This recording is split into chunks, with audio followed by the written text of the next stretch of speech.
ओम नमः शिवाय। हर हर महादेव। स्वागत है आप सभी का मेरे यूट्यूब चैनल पर। आज मैं आपको सोमवार की कथा सुना रहा हूँ।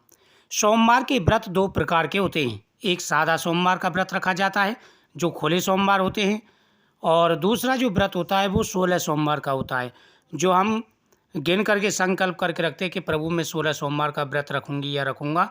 तो उस प्रकार से व्रत रखे जाते हैं। खुले सोमवार में ये होता है कि कभी बीच में व्रत छूट जाए तो कोई परेशानी नहीं आती, लेकिन जो 16 सोमवार होते हैं वो नहीं छोड़े जाते बीच में। तो जैसे आपकी सुविधा लगे उस प्रकार से आप अपने हिसाब से व्रत रखें। भगवान शिव की पहले पूजा करें, अभिषेक करें, भगवान को पुष्प, चावल, धूप, दीप आदि समर्पित करें, फल चढ़ाएं, भगवान को नैवेद्य समर्पित करें और फिर इस कथा का श्रवण करें।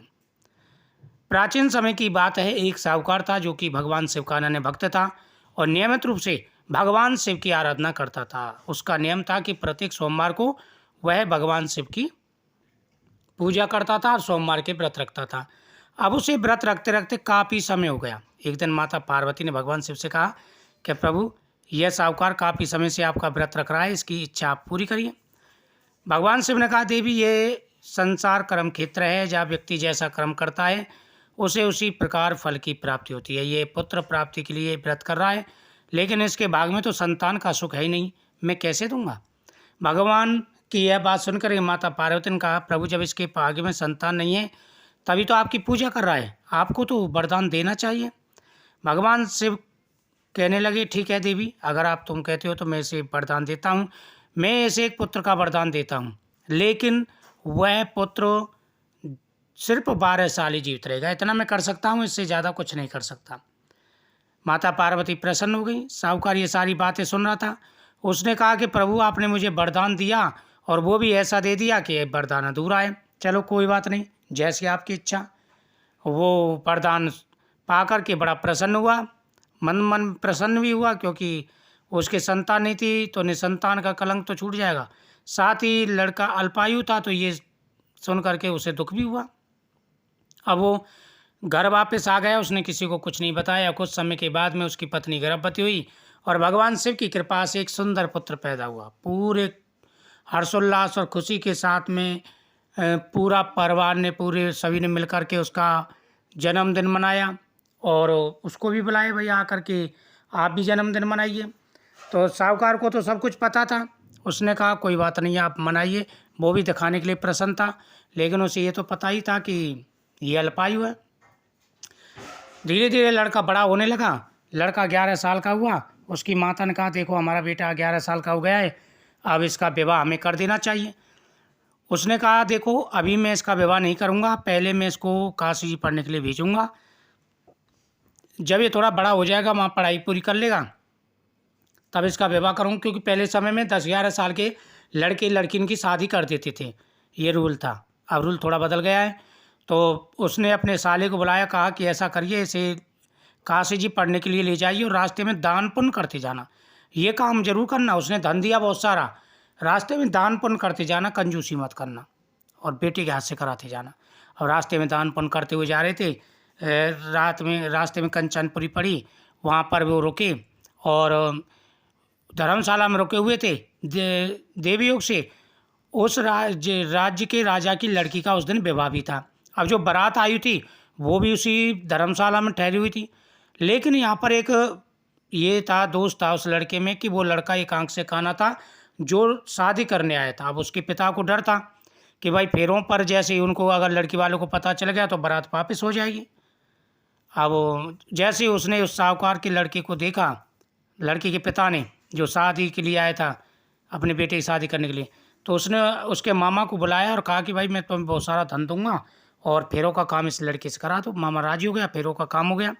लेकिन यहाँ पर लड़के को अच्छा नहीं लगा। जो लड़का शादी कर रहा था उसे थोड़ा अच्छा नहीं लगा। उसने कहा कि भाई इसमें लड़की का क्या खोट है, दोस्त है, लड़की को तो कुछ पता ही नहीं है, ये तो लड़की को बिना बताए शादी हो रही है, कि लड़का कौन सा है। लड़की को तो सिर्फ ये पता था कि भाई शादी हो रही है, उसे ये थोड़ी पता था कि किसके साथ हो रही है, यही वास्तव में दूल्हा है कि कोई और है। क्योंकि जिसके साथ फेरा होते है वो लड़की तो उसी के साथ विदा होती है।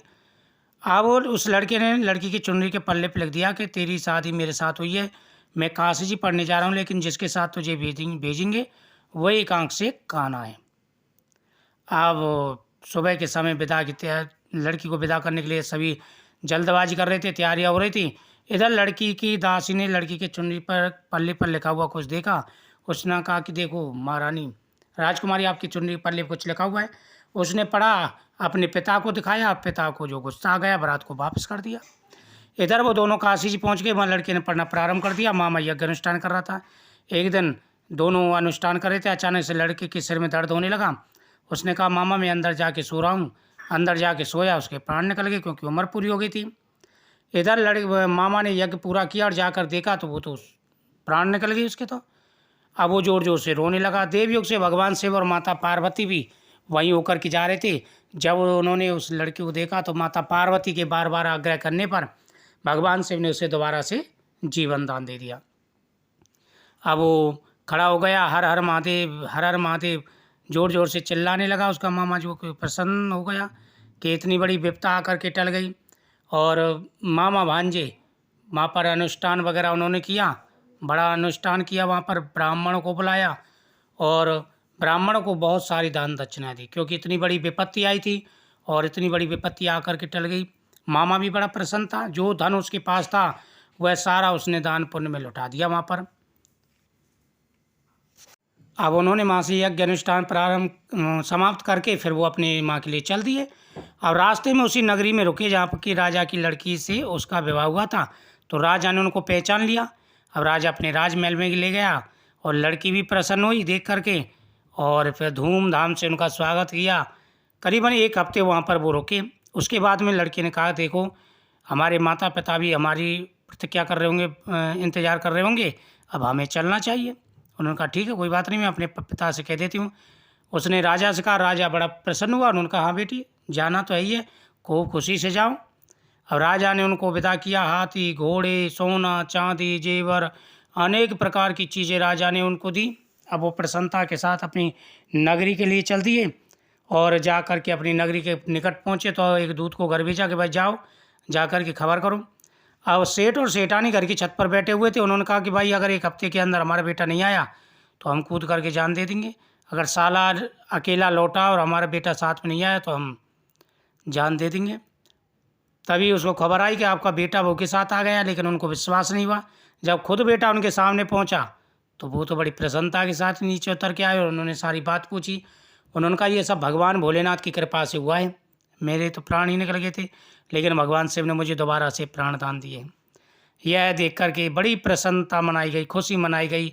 और सबको जब पता चला उसके बाद में सभी सोमवार का व्रत रखने लगे। तो अपनी इच्छा बोल करके, अपनी मनोकामना बोल करके, जो भी आपके मन में कामना है, और भगवान की पूजा करें। कथा का श्रवण जितनी बार हो सके करें, आपकी प्रत्येक मनोकामना पूरी होगी। कथा सुनने के बाद में भगवान को भोग लगाएं और प्रसाद बांटें, आप भी पाएँ, आपकी प्रत्येक मनोकामना पूरी होगी।